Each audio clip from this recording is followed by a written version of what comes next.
நகர பொறுப்பாளர் மற்றும் மாநில செய்தி தொடர்பாளர் ஜெம் ஃபார்மா நிறுவனத்தின் நிர்வாக இயக்குனர் திரு இளங்கோஜி அவர்களை வாழ்த்துரை வழங்குமாறு கேட்டுக்கொள்கிறோம். எல்லோருக்கும் வணக்கம். கடைசியில் கேட்குதா? இந்த மைக் ஏதோ கேட்கலன்னு சொல்றாங்க, அதனால கேட்குறேன். மேடையில் வீற்றிருக்கக்கூடிய பூஜனிய சுவாமிஜி அவர்களுக்கும் இந்த புத்தகத்தை வெளியிடுவதற்கான எல்லா விதமான முயற்சிகளும் மிக குறைந்த நேரத்தில் செய்திருக்கக்கூடிய அத்தனை பேருக்கும் என்னுடைய வணக்கத்தை தெரிவித்துக் கொள்கின்றேன். இந்த விழாவை புத்தக வெளியீட்டு விழாவிற்கு வருகை தந்திருக்கக்கூடிய அத்தனை பேருக்கும் என்னுடைய மாலை வணக்கம்.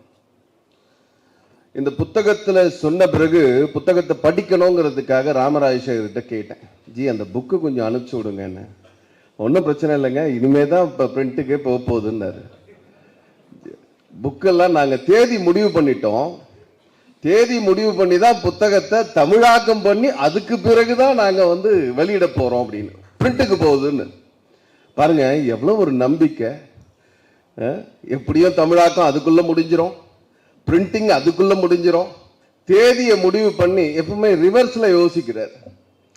எப்போ நாம் என்ன பண்ணுவோம், அடுத்து என்ன பண்ணுறதுன்னு யோசிப்போம். தேதியை முடிவு பண்ணிட்டு அதுக்கு பிறகு ரிவர்ஸில் ஒவ்வொரு வேலையாக பண்ணி வெற்றிகரமாக இந்த புத்தக வெளியீட்டு விழாவும் நடந்து கொண்டிருக்கிறதுங்கிறதா இங்கே முக்கியமான விஷயம். இந்த புத்தக வெளியீட்டு விழாவில் இந்த புத்தகத்தை கொஞ்சம் ஏதாவது சாஃப்ட் காப்பியாவது அனுப்புங்க ஜி, ஏதாவது பேசணுமா வேண்டாமா அப்படின்னு. சரி சாஃப்ட் காப்பி அனுப்புகிறேன். சாஃப்ட் காப்பி அனுப்பிச்சேன், நீ படிச்சியானார், படிச்சுட்டேன். அதில் சில மாற்றங்கள்லாம் இருக்கும், அதனால் அந்த புத்தகத்தை இப்போ நீ படித்ததை முழுக்க வச்சு பேசிடாதேன்னார். என்ன செய்யுது, அங்கேயும் ஒரு செக்கா, சரி பரவாயில்ல. ஆனால் ஒட்டுமொத்தமாக இந்த புத்தகத்தை படித்து அதன் மூலமாக தெரிந்து கொண்ட சில விஷயங்களை உங்களோடு பகிர்ந்து கொள்கின்றேன். இந்த இன்டர்ஃபெய்த் டயலாக்னு சொல்லக்கூடிய மதங்களுக்கு இடையிலான ஒரு உரையாடல் அப்படிங்கிறது மூலமாக எல்லா மதத்தை விட எங்க மதம் தான் சிறந்த மதம்னு சொல்லக்கூடிய ஒரு வேலை தான் இந்த வேலை. கிறிஸ்தவ மதம் தான் சிறந்த மதம், வேற எந்த மதமும் சிறந்த மதம் இல்லை அப்படின்னு சொல்றதுக்கான ஒரு முயற்சியாக இந்த மதங்களுக்கு இடையிலான ஒரு உரையாடல் இந்த கிறிஸ்தவம் துவங்குது.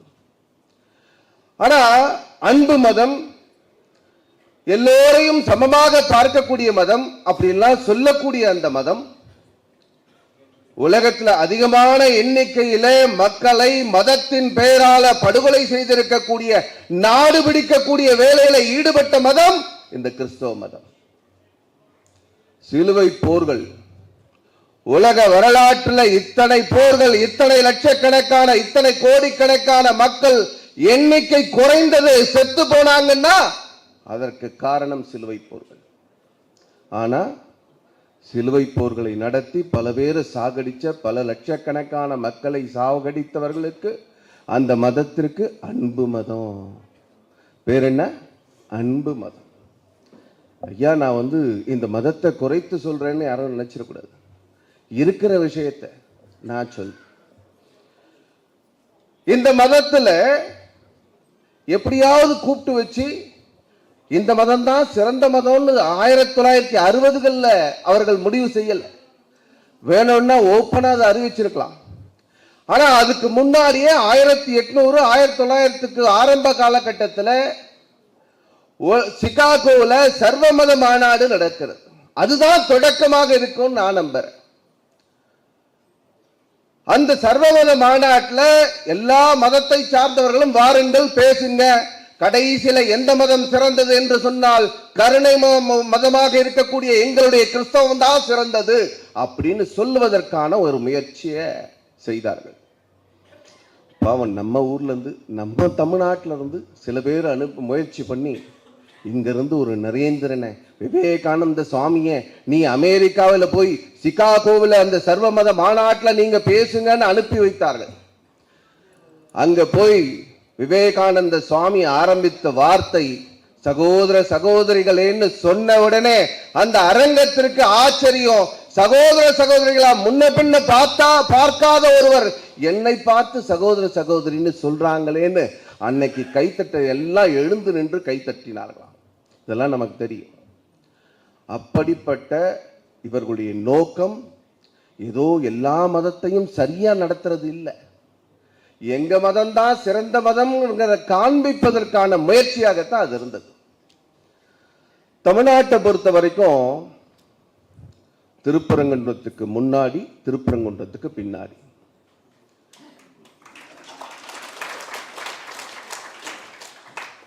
திருப்பரங்குன்றத்துக்கு முன்னாடி எப்படி இருந்தது சார்? அன்னைக்கும் போராட்டம் இருந்தது, அன்னைக்கும் ஆர்ப்பாட்டம் இருந்தது. திருப்பரங்குன்றம் பின்னாடி, திருப்பரங்குன்றம் நீங்க தமிழ்நாட்டில் இந்த திருப்பரங்குன்றத்துக்கு இந்த அரசாங்கம் பயப்படுற மாதிரி ஒரு தொடை நடுங்கி ஒரு முதல்வர் எந்த மாநிலத்திலேயும் எந்த காலத்திலேயும் நடுங்கி இருக்க மாட்டாங்க. பிப்ரவரி 4ஆம் தேதி மதுரையில திருப்பரங்குன்றத்தில் ஒரு ஆர்ப்பாட்டம் தடுத்து நிறுத்துறதுக்காக 144 இந்திய அரசியல் வரலாற்றிலே இல்லாத மாதிரி 144 தடை உத்தரவு. பாருங்க எந்த அளவுக்கு பயந்து போயிருக்காங்க. 144 தடை உத்தரவு போட்டு ஒரு 4 பேருக்கு மேல யாரும் சேர்ந்துடக்கூடாது, எல்லாத்தையும் தடை தடை. ஆனா முருகப்பெருமான் முடிவு பண்றார், நீ எத்தனை தடை போட்டாலும் உடைப்பதற்காக இங்க பூத கணங்களாக இந்து முன்னணியினுடைய பொறுப்பாளர்கள் தமிழகத்தில் இருக்கக்கூடிய அத்தனை முருக பக்தர்களும் ஒன்று சேருவார்கள் சொன்னார். 4ஆம் தேதி நீதிமன்றத்துக்கு போறோம், நீதிமன்றத்தில் அனுமதி வாங்குகின்றோம், நீதிமன்றத்தில் அனுமதி கொடுக்கப்படுகிறது. 3:20க்கு நீதிமன்றம் நீதி அரசர்கள் தீர்ப்பு சொல்றாங்க. 3:20க்கு அதே இடத்துல, அதாவது திருப்பரங்குன்றத்தில் ஆர்ப்பாட்டம் இல்லை, பழங்காநத்தத்தில் நடத்திக்கலான்னு தீர்ப்பு. 3:20க்கு அந்த தீர்ப்பை வாங்கிட்டு பழங்காநத்தம் போறாங்க. அந்த இடத்துக்கு போனா அதுக்கு முன்னாடி யாரும் தகவல் சொல்லல. நீதிமன்ற தீர்ப்பை பார்த்து 2000 பேர் 3:40க்கு அங்க நின்றுட்டு இருக்காங்க. யாரும் தகவல் சொல்ல. யார் தகவல் சொன்னது? முருகப்பெருமான் தகவல் சொல்லியிருக்கார். நேரமாக 5லிருந்து 6 மணி வரைக்கும் தான் ஆர்ப்பாட்டம், 1 மணி நேரம் ஆர்ப்பாட்டம். தலைவர்கள் எல்லாம் அந்த இடத்துக்கு வந்து சேர முடியல, அங்கங்க கைது செய்யப்பட்டிருக்கிறார்கள் வீட்டு சிறையில. 144 போட்டது என்னவோ மதுரைக்கு மட்டும்தான். ஆனா தமிழ்நாடு முழுக்க பல்வேறு இடங்கள்ல கைது செய்யப்பட்டிருக்கிறார்கள், அங்கெல்லாம் வர முடியல. ஆனா சரியா 4-5 மணிக்கு அங்க ஆர்ப்பாட்டம் துவங்கும் பொழுது இருந்த மக்கள், அந்த கூட்டத்துக்கு வந்த மக்கள் ஒரு 25,000 பேர் எப்படி வந்தாங்கன்னு தெரியல. அந்த இடத்துல கூட்டம் சேர்ந்த முருக பக்தர்கள் சேர்ந்தார்கள். அதனாலதான் திருப்பரங்குன்றத்துக்கு முன்னாடி, திருப்பரங்குன்றத்துக்கு பின்னாடின்னு சொல்றோம். மீண்டும் இந்த நூலுக்கு போவோம். இந்த நூல் மிக தெளிவாக கிறிஸ்தவர்களுடைய திட்டம், இதெல்லாம் மதமாற்றம், இந்த விஷயங்கள் எல்லாம் சொல்லுது. நான் ஒரு விஷயத்தை பிடிக்கலன்னு சொன்னா நான் டாலரேட் பண்றேன். இவர் செய்யறார், என்ன பண்றது, அவர் செஞ்சுட்டு போட்டோம், டாலரேட், நான் சகிச்சுக்கிறேன் அப்படின்னு சொல்லி அவர் செய்யறது சகிச்சுக்கிட்டு இருக்கேன்.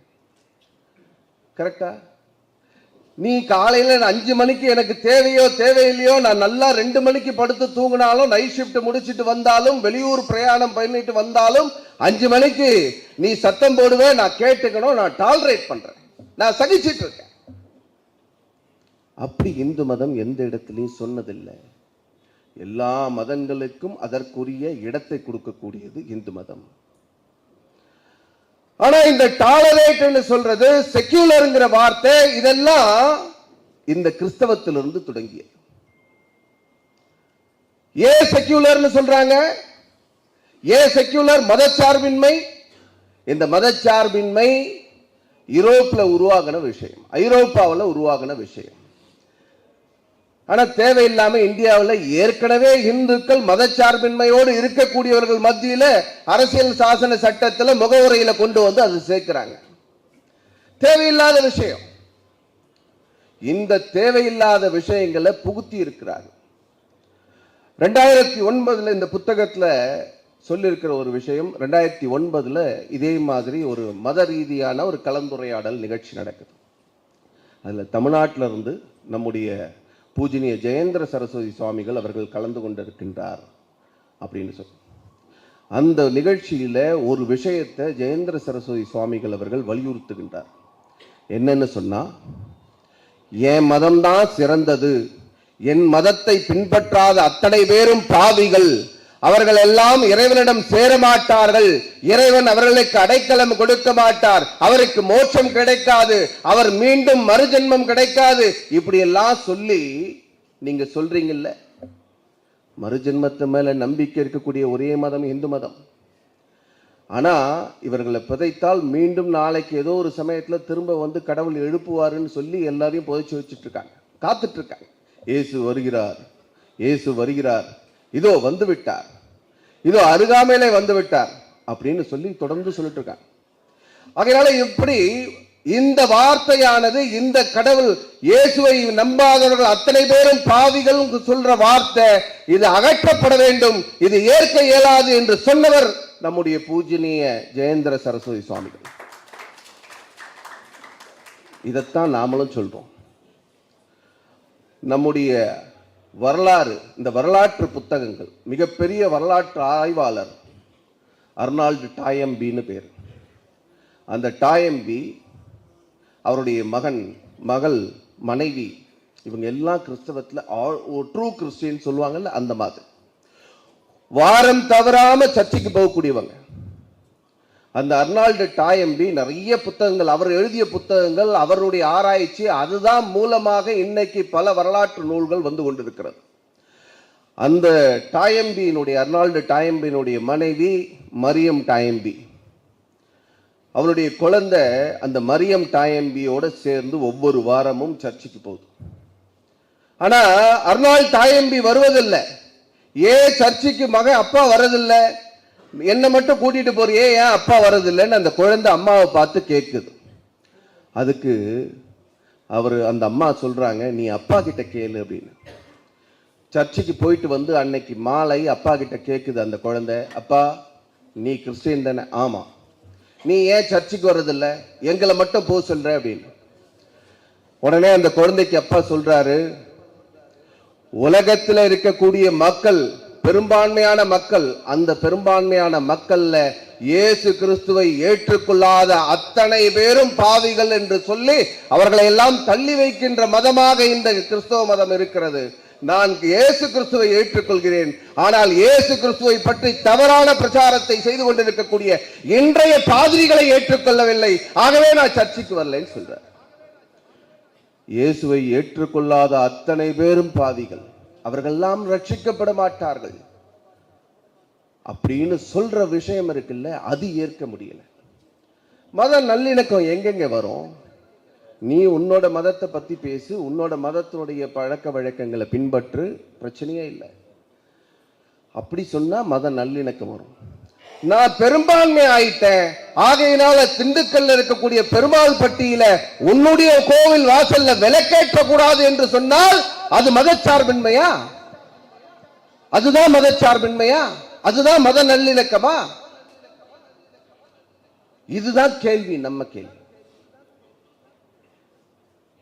இந்த கிறிஸ்தவமும் முதல்ல சொன்ன மாதிரி உலகம் முழுக்க சிலுவை போர்கள் மூலமாக நாடு பிடிக்கக்கூடிய கூட்டமாக இருந்தது. இந்து முன்னணியினுடைய வீரத்துறவி ராமகோபாலன் ஐயா அவர்கள் பேசும்போது சொல்வார், எல்லா நாட்டுக்கும் 3 படைகள் தான் இருக்கும். இந்த கிறிஸ்தவத்துல யாரெல்லாம் நாடு நடத்துறாங்களோ, நாடு பிடிக்க வருகிறார்களோ, அவர்களுக்கு 4வதாக ஒரு படை இருக்கும், அது பாதிரி படை இருக்குன்னு சொல்வார். இந்த பாதிரி படை முதல்ல போய் அந்த நாட்டு மக்களை, உனக்கெல்லாம் முட்டாளே, உனக்கெல்லாம் ஒன்றும் தெரியாது, உனக்கு சரித்திரம் இல்லை, உனக்கு அறிவில்லை, நீ எல்லாம் முட்டாள், நாங்கெல்லாம் உங்களை பாதுகாக்க வந்தவர்கள் அப்படின்னு சொல்லி அந்த நாட்டு மக்களுடைய மூளையை மழுங்கடிக்க செய்யக்கூடிய வேலையை செய்யக்கூடியவர்கள் பாதிரியார். அதுக்கு பிறகு இந்த அவங்க ஆட்சியாளர்கள் வருவாங்க, அந்த கொஞ்சம் கொஞ்சமா இடத்தை பிடிப்பாங்க. அப்படி வீரத்துறவி ராமகோபாலன் அவர்கள் சொல்வார். இப்படித்தான் 1999 போப் இந்தியாவுக்கு வருகின்றார். வந்த உடனே ஒரு நாட்டினுடைய தலைவர், வாட்டிக்கன் நகரத்தினுடைய இத்தாலியினுடைய முக்கியமான ஒரு பொறுப்பில் இருக்கக்கூடியவர், ஒரு குட்டி நாடு, அங்கிருந்து வராரு. அவருக்கான மரியாதை கொடுக்கணும்னு சொல்லி நம்முடைய அன்றைய பிரதமராக இருக்கக்கூடிய அடல் பிகாரி வாஜ்பாய் அவர்கள் ரெட் கார்பெட், ஒரு சிவப்பு கம்பளம் போட்டு வரவேற்கிறார். வந்தவர் என்ன பண்ணணும், வந்து அரசு நிகழ்ச்சியை முடிச்சுட்டு இன்னொரு கிறிஸ்தவ நிகழ்ச்சியில் போய் கலந்துக்கிறாரு. முதல் 1000வது ஆண்டிலே ஐரோப்பா கண்டம் முழுவதும் கிறிஸ்தவமயமாக்கி விட்டோம். 2000வது ஆண்டில் ஆப்பிரிக்கா கண்டம் முழுவதையும் கிறிஸ்தவமயமாக்கி விட்டோம். அடுத்த இந்த 1000வது ஆண்டில் ஆசிய கண்டம் முழுவதையும் கிறிஸ்தவமயமாக்க வேண்டும் என்பதே நம்முடைய லட்சியம், நோக்கம் அப்படின்னு சொல்லி பேசுறார். என்னைக்காவது ஒரு இந்து மதத்தினுடைய சன்னியாசிகளாவது சுவாமிகளாவது நான் போய் யூரோப் முழுக்க இந்துமயமாக்குறேன், இல்ல ஆப்பிரிக்கா முழுக்க இந்துமயம் ஆக்குறேன்னு என்னைக்காவது எந்த சாமியாவது கிளம்பி இருக்காங்களா? இல்ல. ஆனால் இந்த கிறிஸ்தவம் இந்த நாட்டில் இந்த உலகத்தில் இருக்கக்கூடிய அத்துணை பேரையும் இயேசு கிறிஸ்து மயமாக மாற்றுவோம்ங்கிற வேலையில தொடர்ந்து ஈடுபட்டு கொண்டிருக்கிறார்கள். அதை நாம புரிந்து கொள்ள வேண்டும் என்பது இந்த புத்தகத்தினுடைய அடிப்படை நோக்கமாக இருக்கிறது என்று சொல்லி வாய்ப்புக்கு நன்றி கூறி விடைபெறுகிறேன். நன்றி, வணக்கம். நன்றிஜி. பாரத எதிர்நோக்கி இருக்கும் விஜய பாரத பதிப்பகத்தின் வெளியீடான சர்வ மதங்களுக்கு இடையே உரையாடல் நிதர்சனம் என்ன என்ற புத்தகத்தை வெளியிட விஸ்வ இந்து பரிஷத்தின் மாநில தலைவர், மிகச்சிறந்த வாஸ்து நிபுணர், ஆண்டாள் பக்தர்கள் பேரவை நிறுவனர் திரு ஆண்டாள் சொக்கலிங்கம் அவரை அன்போடு அழைக்கிறோம். இந்த புத்தகத்தின் முதல் பிரதியை பெற்றுக்கொள்வதற்கு திரு இளங்கோ அவர்கள், திரு அஸ்வத்தாமன் அவர்களை அன்போடு அழைக்கிறோம்.